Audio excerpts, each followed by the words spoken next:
قوم فتنہ الخوارج اور ان کی باغ ڈور سنبھالنے والوں کے خلاف افواج پاکستان کے ساتھ ہے۔ Army chief general Syed Asim Munir کا واضح پیغام، کہا کہ قوم دہشت گردی کے خلاف جنگ میں قانون نافذ کرنے والے اداروں کے ساتھ کھڑی ہے۔ جوانوں کی قربانیاں دہشت گردی کے خلاف ملک کی دفاع کے لیے غیر متزلزل لگن کی مثال ہیں۔ ہمارے بہادر افسران اور جوانوں کی قربانیاں دہشت گردی کے خلاف غیر متزلزل عزم کا اظہار ہیں۔ ہرنائی میں شہید ہونے والے میجر محمد حسیب کی نماز جنازہ چکلالہ گیریسن میں ادا۔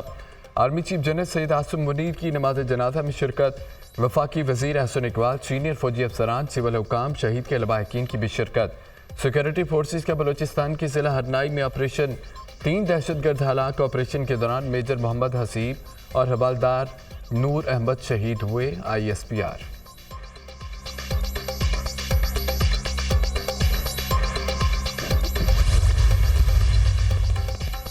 امریکہ کی پاکستان میں ہونے والے حالیہ واقعات کی شدید الفاظ میں مذمت۔ امریکہ دہشت گردوں کے خلاف جنگ میں پاکستان کے ساتھ شانہ بشانہ کھڑا ہے۔ علاقائی سلامتی پاکستان اور امریکہ کا مشترکہ مسئلہ ہے۔ 9 نومبر کو کوئٹہ ریلوے اسٹیشن پر حملے کی بھرپور مذمت کرتے ہیں۔ امریکی محکمہ خارجہ کے نائب ترجمان ویدانت پٹیل کی پریس بریفنگ، کہا کہ کھیل بہت سارے لوگوں کو آپس میں جوڑتا ہے۔ امریکہ نے ہمیشہ کھیلوں کی سفارتکاری کو ترجیح دی۔ وفاق میں اس وقت نہ عزت دی جا رہی ہے، نہ ہی سیاست کی جا رہی ہے۔ سیاست عزت کے لیے کی جاتی ہے۔ چیئرمین پیپلز پارٹی بلاول بھٹو زرداری وفاقی حکومت پر برس پڑے، کہا کہ وفاقی حکومت نے آئین سازی کے وقت بربادی کی بات کی ہے۔ حکومت اپنی باتوں سے پیچھے ہٹ گئی ہے، مسلم لیگ نون پیپلز پارٹی کے ساتھ معاہدے کی خلاف ورزی کر رہی ہے۔ طے ہوا تھا کہ PSDP مشاورت سے بنائی جائے گی۔ سندھ کے ساتھ بار بار تفریق اور الگ سلوک نظر آتا ہے۔ وفاقی آئینی بینچ میں الگ سندھ کے لیے الگ طریقہ کار اختیار کیا گیا۔ اگر جوڈیشل کمیشن میں ہوتا تو آئینی بینچ میں فرق پر بات کرتا۔ جوڈیشل کمیشن سے اپنا نام احتجاجاً واپس لیا۔ ایک ملک میں 2 نظام نہیں چل سکتے۔ سیاست میں ناراضی نہیں ہوتی۔ حکومت دہشت گردی کے مقابلے کے لیے کیا کر رہی ہے؟ پاکستان امریکہ کے تعلقات بالکل اچھے نہیں ہیں۔ جب وزیر خارجہ تھا اس وقت بھی امریکہ سے تعلقات زیادہ بہتر نہیں تھے۔ امریکہ کی اپنی سیاست ہے۔ ہم امریکی سیاست میں ریپبلکن ڈیموکریٹس کی طرف داری نہیں کرتے۔ ہم پاکستان کے مفاد کو مد نظر رکھتے ہیں۔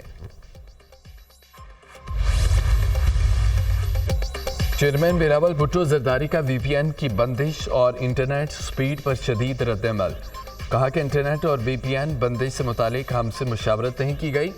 فیصلے کرنے والوں کو VPN کا پتہ ہی نہیں۔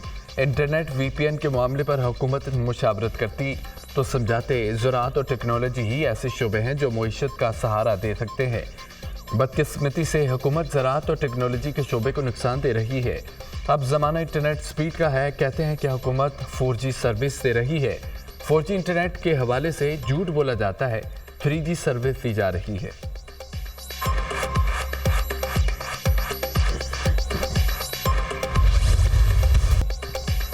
کراچی کی 10 میں سے 9 بلدیاتی نشستوں کے غیر سرکاری نتائج جاری۔ پیپلز پارٹی نے 8 نشستوں پر میدان مار لیا۔ Peoples Party 3 chairman, 1 vice chairman, 4 ward members کی نشستیں جیت گئی ہے۔ جماعت اسلامی کے امیدوار 2 نشستوں پر کامیاب۔ سکھر UC 29 میں چیئرمین اور وائس چیئرمین کی نشستیں پیپلز پارٹی کے نام۔ گھوٹکی اور ٹنڈو محمد خان میں بھی پیپلز پارٹی کی پوزیشن مستحکم۔ شکارپور میں یونین کونسل محمود باغ کی چیئرمین کی نشست پر JUI کا امیدوار کامیاب۔ حیدرآباد میں بھی پیپلز پارٹی 2 چیئرمین اور 1 وائس چیئرمین کی نشست حاصل کرنے میں کامیاب۔ PP امیدواروں کی کامیابی پر جیانوں کا جشن۔ مختلف پولنگ سٹیشنز کے باہر کارکنان کے بنگڑے، آتش بازی کا بھی مظاہرہ۔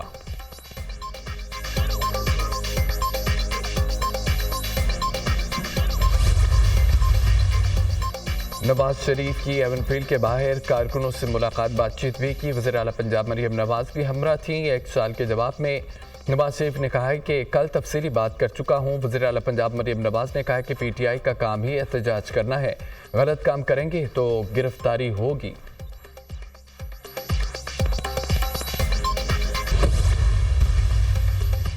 وزیر دفاع خواجہ آصف کی پاکستان ہائی کمیشن لندن آمد، مقامی پولیس کو ٹرین واقعے کی رپورٹ درج کروا دی۔ خواجہ آصف نے پولیس کو ٹرین میں چھری سے قتل کی دھمکی اور ہراس کے واقعے کی تفصیلات سے آگاہ کیا۔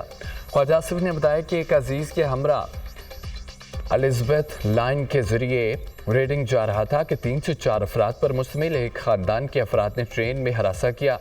بلا اجازت ویڈیو بنائی، نازیبا الفاظ کا استعمال کیا، چھری سے قتل کرنے کی دھمکی دی، واقعے میں ملوث کسی فرد کو نہیں پہچانتا۔ لندن ٹرانسپورٹ پولیس سی سی ٹی وی ویڈیوز کی مدد سے متعلقہ ملزمان کا سراغ لگائے۔ لندن ٹرانسپورٹ پولیس واقعے کی تحقیقات کر رہی ہے۔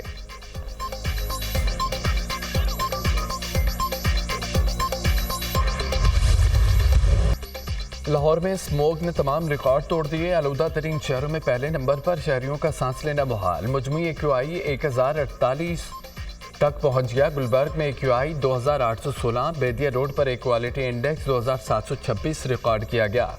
اسموگ سے پریشان شہریوں کے لیے بارش کی نوید۔ لاہور، اسلام آباد، راولپنڈی، پشاور میں آج بارش کا امکان، بکھر لہیا، ڈی خان میں بھی گرج چمک کے ساتھ بادل برسنے کی توقع۔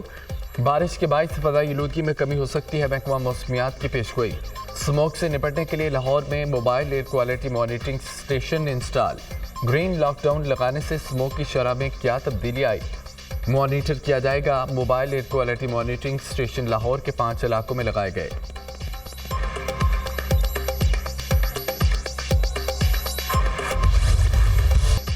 سپریم کورٹ کے آئینی بینچ نے وفاق اور صوبوں سے ماحولیاتی آلودگی پر اقدامات کی رپورٹ طلب کر لی۔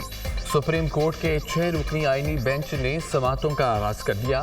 ماحولیاتی آلودگی صرف اسلام آباد نہیں، پورے ملک کا مسئلہ ہے۔ پنجاب اور اسلام آباد میں دیکھیں کیا حالت ہو گئی ہے۔ صوبوں کو ساتھ ملا کر چلیں گے تو ہی کچھ نتیجہ نکلے گا۔ ماحولیاتی تبدیلی اتھارٹی کا چیئرمین کیوں تعینات نہیں ہو سکا؟ چیئرمین تعینات ہوگا تو ہی اتھارٹی فعال ہوگی۔ جسٹس جمال مندخیل کا استفسار۔ ملک میں ہر جگہ ہاؤسنگ سوسائٹیز بنائی جا رہی ہیں۔ جسٹس مسرت ہلالی کے ماحولیاتی آلودگی سے متعلق درخواست کی سماعت میں ریمارکس۔ جسٹس محمد علی مظہر نے کہا کہ اسلام آباد کی ماحولیاتی ایجنسی کی رپورٹ کے مطابق تو سب اچھا ہے، عدالت رپورٹ مانگتی رہے گی تو ہی ادارے کام کریں گے۔ پیٹرول میں ہونے والی ملاوٹ میں آلودگی پھیل رہی ہے، اس پر بھی توجہ دیں۔ جسٹس نعیم افغان نے ریمارکس دیے۔ لاہور ایک جانب واگا بارڈر، دوسری جانب شیخ پورہ تک پھیل گیا۔ زرعی زمینوں پر سوسائٹیز بنائی جا رہی ہیں۔ آنے والی نسلوں کے ساتھ ہم کیا سلوک کر رہے ہیں؟ فلیٹ کلچر کو فروغ دیں۔ لازمی نہیں کہ 6 کنال کے بنگلے بنائے جائیں۔ صرف کاغذی کارروائی سے کام نہیں چلے گا، عملی اقدامات کریں۔ آئندہ سماعت پر تفصیلی رپورٹس آ جائیں تو مقدمہ نپٹا دیں گے۔